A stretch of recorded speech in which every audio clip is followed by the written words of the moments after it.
অনুরাগের ছোঁয়া ধারাবাহিকের আজকের পর্বে দেখা যায় যে উর্মিকে হসপিটালে এনে কান্নায় ভেঙে পড়ে দীপা। সোনা ও রূপা তখন দীপাকে শান্ত করার চেষ্টা করে।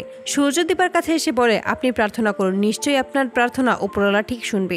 ডক্টর তখন এসে জানায় যে উর্মির জন্য ব্লাড লাগবে, উর্মির প্রচুর ব্লাড লস হয়েছে। দীপা তখন বলে, আমি দেব। তখন প্রবীর বলে, কিন্তু তোমার রক্ত কি?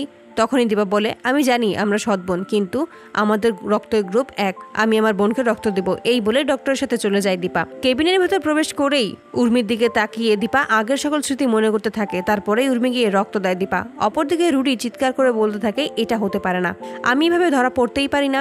তখন রুডিকে শান্ত করার চেষ্টা করে কুন্তলা। কুন্তলা বলে যে, তুমি একটু সময় নাও, তুমি জেতের বসে কিছুই করতে পারবে না, তাহলে সবকিছু উলটপালট হয়ে যাবে। রুডি তখন বলে, আমি এভাবে হেরে যেতে পারি না মম, ওই দীপা সেনগুপ্তকে আমি আজকেই শেষ করব।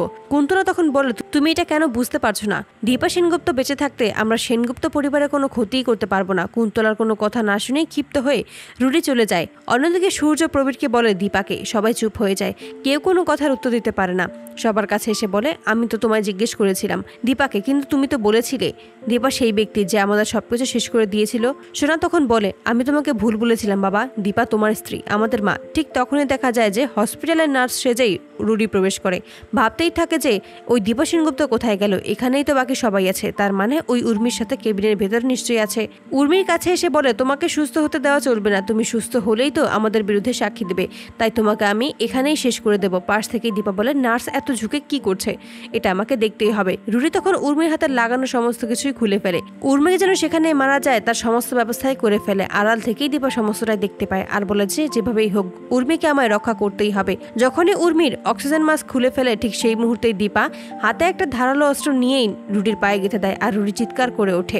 নিজেকে বাঁচানোর জন্যই দীপাকে অজ্ঞান করে স্প্রে করে দেয় এবং দীপা সেখানেই জ্ঞান হারিয়ে পড়ে যায়। রুডি কৌশলে সকলের চোখের আড়ালেই উর্মিকে নিয়ে সেখান থেকে বেরিয়ে যায়। হঠাৎ করে লাবণ্য বলে যে, মেঝেতে কিসের দাগ ওটা? রক্তের দাগ দেখে সবাই অবাক হয়ে যায়। পায়ের ছাপ অনুসরণ করেই যখন কেবিনের ভেতর প্রবেশ করে, তখনই দীপাকে মেঝেতে জ্ঞান হারিয়ে পড়ে থাকতে দেখে সবাই চিন্তা পড়ে যায়। ঠিক তখনই সেখানে ডক্টর এসে বলে যে, পেশেন্ট কোথায়? প্রবীর বলে যে, সেটা তো আমরাও জানি না, আপনাকেই তো বলতে এসেছিলাম যে পেশেন্টের কি হয়েছে।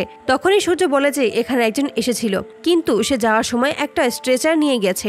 রুডি দীপাকে ফোন করে বলে যে, আপনার বোন আমার কাছে আছে, ওকে যদি উদ্ধার করতে চান আপনাকে একাই আসতে হবে, তা না হলে আপনার বোনকে আমি টুকরো টুকরো করে ভাসিয়ে দেব। দীপা তখন বলে, আমার বোনের কোনো ক্ষতি করবি না তুই। রুডি বলে যে, তোমার বোন তো তোমাকে ভালোই বাসে না দীপা সেনগুপ্ত, আমি যেটা বলছি তুমি সেটাই করো, একা একা ঠিক চলে আসবে। ঠিক সেই মুহূর্তে উর্মির জ্ঞান ফিরে আসে। উর্মিকে তখন শাসিয়ে রুডি চুপ করিয়ে দেয়। একটু পরে সেখানে কুন্তলা এসে বলে যে, তুমি ওকে এভাবে না বেঁধে রেখেছো কেন? রুডি তখন বলে, ওর এখন গায়ে জোর নেই, তাহলে ও এভাবেই পড়ে থাকো। কুন্তলা বলে যে, এখন গায়ে জোর নেই তো কি হয়েছে, একটু পর যখন জোর হবে তখন কিন্তু ও কাউকেই ছাড়বে না। এই বলেই তখন দড়ি দিয়ে উর্মিকে বেঁধে ফেলে। কুন্তলা যখন উর্মিকে ডাকতে থাকে, তখনই উর্মি জ্ঞান ফিরে আসে এবং হাসতে থাকে এবং কান্না করতে থাকে আর বলে যে, আমার সাথে তো এমনটাই হওয়ার ছিল। উর্মি কুন্তলাকে বলে যে, আমি তোমাকে বিশ্বাস করেছিলাম, আমি তো এটাই চেয়েছিলাম যে দিদিকে এখানেই যেন আমি শেষ করতে পারি, আপনাদের সাথে মিলে আমি আবারও কাজ করতে চাই। এতে করে কুন্তলা ও রুডি খুশি হয়ে যায়।